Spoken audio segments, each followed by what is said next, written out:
Hello, everyone. Yes, it's me. Well, today, on Saturday, I went to this dance on Weagle's Buddies. Yep, and it was a fantastic day.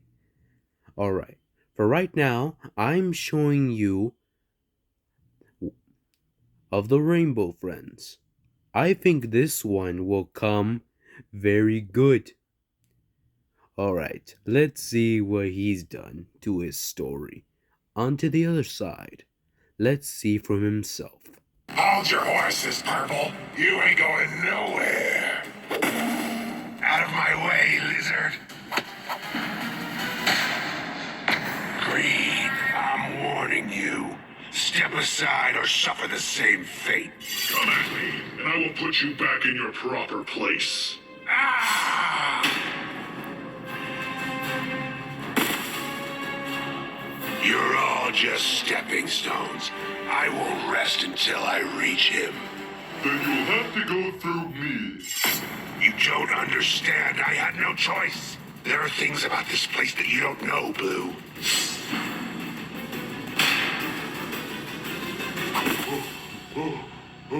Purple, why are you fighting so hard? There must be a reason behind all this. Like I said, there are things about this place, about my past, that you don't know. Then enlighten me. Fine, I will tell you my story, Blue. And at the end of it, if you still wish to fight me, then so be it. It all started on that one horrible day. The day of the fire.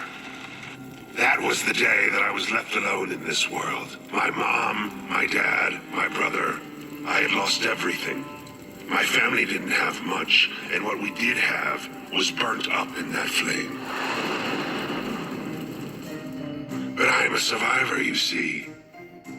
From there, I moved from foster home to foster home, meeting new families and playing them for suckers. I was constantly on the move. If I ever stuck in one place for too long, I started to have nightmares of my old home, my old family, and the fires that swept them all away. Because of my tendency to move around, the school systems didn't know what to do with me. I decided on my own to drop out. From there, I became something of a street rat, robbing what I could from rich passerby, enough to survive, and perhaps a little more. My sticky fingers made me something of a legend on the streets, and I quickly gained some new friends. Dangerous friends. We had a solid crew going, but as our power grew, so did that of our rivals. From pickpocketing to vandalism, we were always competing against each other over territory. And to make matters even more complicated, their leader and I, a strong, beautiful woman by the name of Violet, quickly fell in love. Eventually, she even became my wife. Hold up, you were married? Like I said, there are things about my past you didn't know about. Our romance was done in secret to not anger either side. But eventually, there was too much to hide. My wife had become pregnant, and we both decided there and then that we needed out of the game for good. So we ran away from it. We had gotten good at it after all, running away from life. A year had passed, and my wife gave birth to a beautiful baby girl. We didn't have much after leaving it all behind, but we had each other. We could finally start over. Unfortunately, life had other plans for us. One day, my wife's old group caught up to her as she was buying groceries. They didn't take kindly to what they called deserters, and decided to teach her a lesson. She didn't come home that night, or any night after. She was gone, and I was left alone with our daughter. Without my wife's help, I lost my way again. Turned back to a life of petty crime, all in an effort to provide. It was all I knew. I tried to keep my second life from my daughter, but as she grew older, I think she started to suspect her dear old dad wasn't as good of a guy as she thought. Nevertheless, we managed to eke out a humble life for ourselves, even as I struggled to make ends meet. That is, until the day before my daughter's 10th birthday. It was at this time that I first heard the name Rainbow Friends. Apparently, it was all the rage amongst my daughter's classmates. I knew there was no way I could afford to take her there, and I told her as much. She understood, but I could tell deep down that she was disappointed. I resolved to myself that if I couldn't bring her to the Rainbow Friends, then I could bring the Rainbow Friends to her. That night, I made my way to the play place. The place looked abandoned, completely run down. Regardless, I busted in and started my search. There had to be some sort of dolls or other merch I could grab for her. My search took me deep into the play place, and all the while, I was being watched. I finally made my way to what looked like a laboratory when I saw it. If we can hold this position, we're solid, bro. What's going on? Whoa, what's sorry there? Whoa. That just not just happened. There was a little breakdown. Yep, bad things happen. Oh, sorry. Oh, for a moment there, I thought that was... Well... Oh. Alright. Well, back to the story. Turned into a monster for the first time. I only caught a glimpse, but it was enough. The man who had become Red was standing there, laughing, as a larger man was twisted and mutated into becoming who we now know as Orange. It was the most terrifying sight I ever laid eyes on. When it was over, I couldn't help it. I screamed. Red turned to face me, and I'll never forget what he said. Ah, do you want to become my friend too? I ran, but I didn't know where I was going, whereas he knew the facility like the back of his hand. So I ducked into a vent. I sat there in the darkness for a moment until I heard a flame flicker to life. I turned, only to come face to face with the man once more. Boo. I woke up strapped to a table, with Red standing over me. He was holding a binder, full of pictures of me, my wife and my daughter. My, what a tragic life you've led up to this moment, my friend. I am truly sorry. Can it? You're no friend of mine. Temper. Relax. I'm going to offer you a deal, and I highly suggest that you take it. He spoke of a contract between the two of us.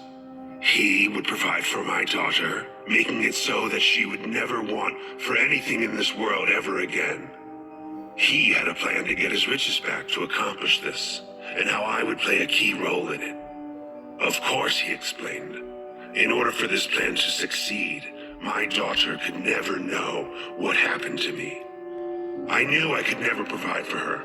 I was nothing but a low-life thief, and so I accepted the terms.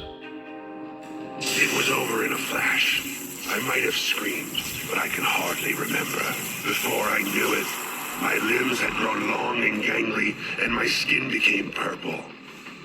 I accepted my new life as a Rainbow Friend, and for his part, Red delivered to me monthly updates on my daughter's progress. She was alone in the world, but he had made sure to get her in the proper channels. Due to the Rainbow Friend's success, Red became rich, and he had passed a portion of those earnings on to her. She had become successful herself, doing well in school, sports, art, and talent. My little girl had it all. He kept his word, or so it seemed. One day, as we were entertaining the guests as usual, I saw her, my daughter, now fully grown up.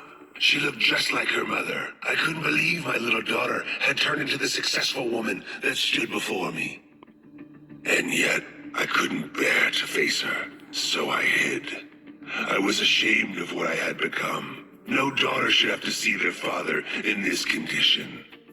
Then she walked closer. She seemed sad, lonely even, as if she was looking for something. I reached out of the vent to make my presence known, but she was called away by Red. He ushered her out of the room, and I never saw her again. That's a sad story. But I don't understand. You've been here for a long time. Why act out now? It sounds like your daughter is safe. I thought so too, until I found out that it was all a lie. You might recall the police officers that were investigating this place. Well, turns out they were looking for missing persons. Among those missing was my little girl. He lied, Blue. He didn't take care of her. He turned her into another one of his friends. No, that's horrible. Is it too late? I don't know. There hasn't been a new friend made here in a while. But either way, Red's going to pay for what he's done. Are you with me? Let's do this.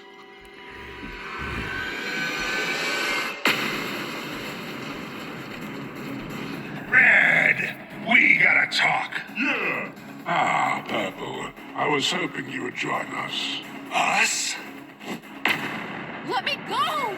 Please! No, you monster! Let her go! Wait, that voice. Dad? Well, Purple, aren't you going to answer her? Come on, buddy. You can do this. It's me, sweetie. Dad, you're alive? I thought you... I'm so happy you're okay. You are? I'm so sorry. I tried to make your life better, and all I did was ruin everything. Nonsense. For you see, now you can be together forever. No, Blue! I'm on it. I have had enough of you!